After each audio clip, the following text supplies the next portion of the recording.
In the humid stillness of the Alabama night, the waters of the Mobile River glide silently past cypress trees and forgotten shores. Beneath its dark surface, hidden under layers of silt and mud, rests the charred skeleton of a ship that should never have existed. Its wooden ribs, warped by fire and time, hold the echoes of human suffering, the cries of men, women, and children stolen from their homeland and shackled in darkness. This is the story of the Clotilda, the last known slave ship to reach American shores. Its voyage was illegal, its cargo human, and its legacy one of shame, resilience, and enduring memory. It is a story America tried to bury and a wound that still bleeds through history. By the mid-19th century, the transatlantic slave trade, that vast and brutal system that had turned more than 12 million Africans from their homes, was, in theory, over. The United States had banned the importation of enslaved people in 1808. Following Britain's abolition of trade in 1807, most European nations had followed suit. International law declared the trafficking of human beings across the ocean a crime. And yet, in the American South, slavery itself remained the foundation of society. The Cotton Kingdom thrived on the labor of enslaved people.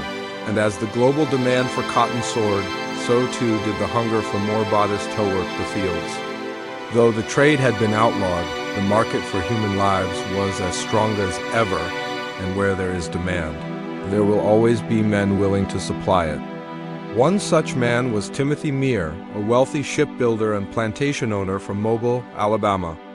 Bold, arrogant, and deeply racist, Meagher was known for his contempt for the abolitionist movement and the laws that sought to curtail the slave system. In 1859, over drinks and laughter, he made a wager that would alter history. "I bet I can bring a shipload of Africatown to this country," he boasted to his associates, "and not be hanged." It was more than a drunken provocation. It was a deliberate act of defiance, a calculated attempt to prove that men like him were beyond the reach of law and morality. Meagher financed the plan himself. He would supply the money and resources, others would handle the logistics. To command the mission, he hired Captain William Foster, an experienced mariner known for his skill and secrecy. The ship they would use was a schooner called Clotilda, small, fast, and perfect for slipping undetected through the world's busiest shipping lanes. It would carry no official cargo. Its manifest would be falsified. Its purpose, to sail to the coast of West Africa, acquire a cargo of human beings, and smuggle them into Alabama under the cover of darkness. The chosen destination was Ouidah, a port in the powerful kingdom of Dahomey, one of the most active hubs of the slave trade on the West African coast. Dahomey's kings had grown rich by selling captives taken in war and raids to European and American traders. Human buyings were exchanged for guns, gunpowder, rum, and cloth. For centuries, the trade had devastated the region, depopulating villages and destroying entire communities. And though the trade was no illegal, Dahomey's rulers continued to profit from it, often with the help of European middlemen, willing to ignore the law for the sake of profit. In 1860, Captain Foster sailed the Clotilda across the Atlantic and dropped anchor off the coast of Dahomey. There, he met with the king's agents and began negotiating for captives. Many Aftos he purchased had been taken in recent wars, including members of the Yoruba, Fon, and Tarkar peoples. Among them was a 19-year-old man named Oluwale Kosola, who would later be known as Cudjoe Lewis, the last living survivor of the Clotilda's voyage and one of the most important witnesses to its story. Others were young women like Abatch, later renamed Polly and Kanko, later called Sally, names forced upon them by those who believed they had the right to erase their identities. For the captives, the journey to the coast was a nightmare in itself.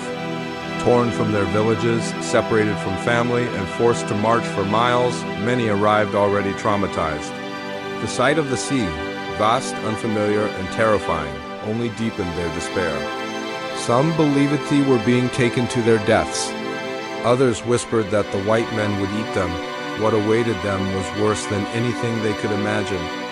The captives were forced aboard the Clotilda and chained below deck. The schooner was small, far too small to comfortably hold more than 100 people, but Foster cared nothing for their comfort. Every square foot of space below deck was crammed with human bodies. They were packed together so tightly they could barely move. The air was foul with sweat, vomit, and fare. Disease spread quickly. Food and water were rationed. Some did not survive the crossing. For more than 6 weeks, the Clotilda sailed silently across the Atlantic. Foster knew that patrol ships from Britain and the United States were searching for slavers, and capture meant death. The voyage had to remain a secret. He avoided busy ports and shipping lanes, sailing under false papers and relying on speed and stealth to evade detection. On board, the captives lived in constant terror. They had no idea where they were going or what fate awaited them. They spoke different languages, came from different cultures, and had little means of communicating, yet they shared the same fear, the same grief, the same desperate longing for home. When the Clotilda finally reached the Gulf of Mexico in July 1860, the mission was far from over. Foster knew he could not simply sail into port with a hold full of captives.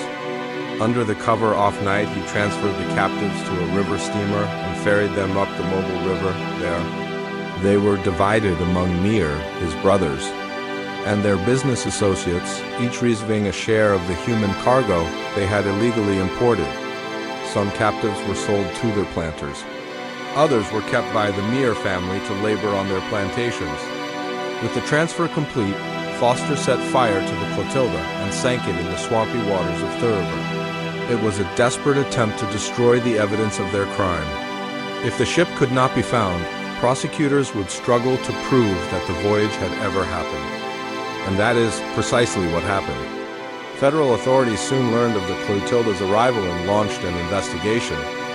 Mir, Foster, and others were indicted on charges of illegal slave trading, a capital crime. But with the ship gone and no physical evidence to present in court, the charges were eventually dropped. The men who had planned and executed one of the most flagrant violations of federal law in U.S. history walked free. Timothy Mir had won his bet. But for the 110 men, women, and children who had been stolen from Africa, the nightmare was just beginning. They had arrived in a country that claimed to value freedom but denied them even the most basic human rights. They were stripped of their names and identities, baptized with foreign names, and forced to labor on plantations far from the lands of their birth. Families were torn apart. Loved ones were separated and sold. Many never saw each other again. Yet, even in the darkness of bondage, they resisted. They spoke to one another in whispers, clinging to fragments of their languages. They shared stories of home, preserving memories of lives they had lost. They found ways to survive, to endure, and to hope. And when the Civil War broke out 5 years later, hope finally became reality. In 1865, the 13th Amendment abolished slavery in the United States. The survivors of the Clotilda were free, but freedom came with its own set of cruelties. They had no money, no property, and no way to return to Africa. Many dreamed of going home, but the cost of passage was far beyond their reach. The nation that had stolen them offered no assistance. They were free, but stranded in a land that had stolen everything from them. And so they made a choice. If they could not return to Africa, they would bring Africa to them. Together, they pooled their wages from working as sharecroppers and laborers. Piece by piece, they purchased land just north of Mobile. On that land, they built a settlement, a place where they could speak their own languages, practice their own customs, and govern themselves according to their traditions. They called it Africatown. They called it Africatown, and to those who built it, it was more than a settlement. It was a living memory of the world they had lost. On those few acres of Alabama soil, the survivors of the Clotilda recreated as much of home as they could remember. They spoke Yoruba and Tarkar. They sang songs from the forests and rivers of West Africa. They built homes with the same designs they had seen in their villages and organized their community by the customs of their ancestors. They planted gardens with okra, yams, and rice, the foods of their homeland, and they celebrated births, marriages, and harvests with dances and ceremonies that had crossed the ocean in their minds and hearts. In this new world, they were no longer property. They were no longer numbers on a plantation ledger. They were people again, mothers, fathers, brothers, sisters, building a life from fiches of captivity. But they could never forget the trauma that had brought them here. The scars of chains and separation, the memories of violence and humiliation, and the ache for the land they would never see again stayed with them for the rest of their lives. Among them, one man's voice rose above the rest, the voice of Oluwel Kasola, now known as Cudjoe Lewis. Cudjoe never stopped telling his story. He told it to his children, to visitors, and eventually to the world. He remembered the day he was captured, the long march to the coast, the stinking darkness of the ship's hold, and the anguish of arriving in a land that did not want theme but would profit from his suffering. "We cry for home," he said, "but it don't come. We think about it all the time, but we cannot go." His words carried the weight of millions of voices silenced by the Atlantic. Cudjoe lived long enough to see the turn of a new century. In the 1920s, the writer and anthropologist Zora Neale Hurston visited Africatown to record his testimony. For weeks she sat with him beneath the shade of a tree, listening to his memories and writing them down. Her book Barracoon, The Story of the Last Black Cargo, would not be published until decades later, but it preserved Cudjoe's story and the story of the Clotilda in his own words. Through him, the survivors refused to vanish from history. Life in Africatown was not easy. The descendants of enslavers still controlled the economy and the politics of the region, and racism remained deeply rooted in the South. The former captives and their children were often mocked, segregated, and discriminated against.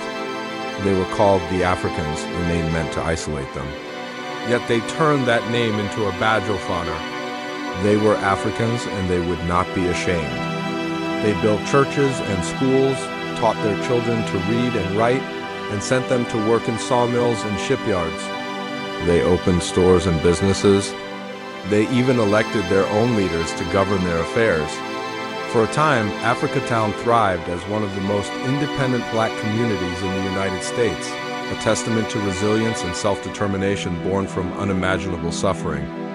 But even as Africatown grew, the memory of the Clotilda itself faded into legend. Locals whispered about a burned ship buried beneath the river mud, but no one had ever found it. Some said Foster had scuttled it near 12 Mile Island. Others believed it had been dismantled and scattered. Historians debated whether the ship had ever existed at all. Without physical proof, many dismissed the story as folklore, a myth passed down to comfort the Sioux who bore the scars of slavery. Yet the descendants of the survivors knew the truth. They had heard the stories from their grandparents and great-grandparents. They knew the names of those who had come on that final voyage. They knew the pain that had been carried across the sea, and they knew that somewhere beneath the waters of the Mogul River, the Clotilda still slept, the silent witness tune of the darkest crimes in American history.